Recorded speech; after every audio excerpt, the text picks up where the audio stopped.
Здраво дечки, јас сум Кека Вера и со оваа серија на видеа се обидуваме да ве запознаеме со сите факултети на УКИМ и да ве помогнеме да донесете вистинската одлука за тоа каде да се запишете на факултет и на кој смер на секој од тие факултети. Денеска се наоѓаме на факултетот за дизајн на мебел и интериер и ајде да видиме што учат овдека студентите.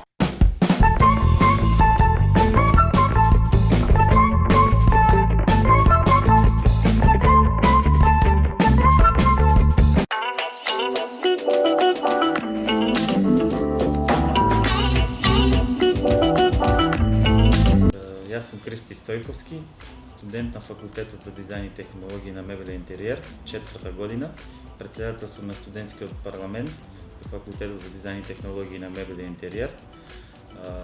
Годишниот број на студенти кои се запишуваат на нашиот факултет се околу 130 студенти.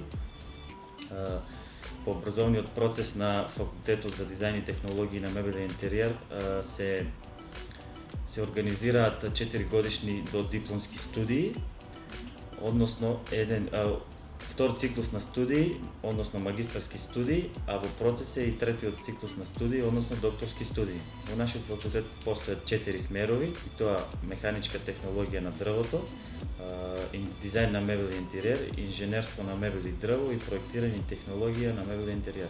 Здраво на сите, јас сум Стефани Сарчевска, студент од 4-та година на факултетот дизајн и технологија на мебел и интериер и ќе ви кажам нешто повеќе за струката што е на моите колеги, инженерство на мебел и дрво. Таму повеќе се работи за самата обработка на дрвото, колку е тоа мокро, колку треба да се исуши за да се изработи некој предмет, например клупа или столче на која што се седиме нели секојдневно. Се учи за фурнирски листови, тоа се тенки дрвени листови кои се вадат од самото стебло. Се учи за некои си пилански работи, како се реже, како се сече, како се обработува, значи целата постапка на обработка на дрво додека не се стекне нели трупецот до некој си финален производ. Финален производ значи може да биде све што опфаќа интериер и мебел. Значи може да биде маса, може да биде столче, може да биде кревет, плакар, кујна, кујнски елементи. Студентите кои што ќе го завршат овој смериот, кога ќе се стекнат со диплома за завршениот факултет, може да работат во пилани. Може да си отворат нели сопствен бизнис, ако више си имаат сопствен бизнис да си продолжат во истиот па со некое надоградување. Ова се се на рака цртање? Да, се на подуплени. На кој смер си? На смерот за дизајн на мебел и интериер. Така, баш оној смер кој што се занимава со цртање. Да, значи стрикно за тоа смер. Така.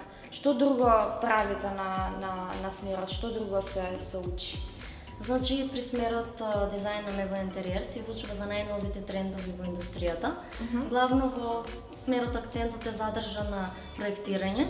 Значи проектирањето е еден од основните делови при изучување на овој смер. И по завршувањето на студиите, студентот се стекнува со диплома на дипломиран инженер по дизајн и технологија на мебел и интериер. Така, откако ќе заврши и да се стекнал со таа диплома, што може да работи тој студент? Значи, студентот може да работи како проектант во проектанско биро, значи може да работи во фирма за мебел, може и самостојно да си отвори бизнис. Така, што значи да направиш проекција? Дали е тоа, се ја вака појма неам, ама дали е тоа, не знам, што каде се наоѓа, каде да биде поставено? Да, главно во смерот е значи распоредување на елементите според дадени димензии. Така, значи каде да има кревет, каде да има столче, од каде да светлината, така. Да, значи светлината е еден од најбитните делови во проектирање. Така. Ние зборувавме до сега и затоа имам научено некои работи. И тоа беше се од овој факултет. Кликнете subscribe за да добивате нотификации за останатите факултети од оваа серија. Кликнете овдека за да ги видите од претходните видеа од другите факултети и се гледаме наскара. Чао, чао!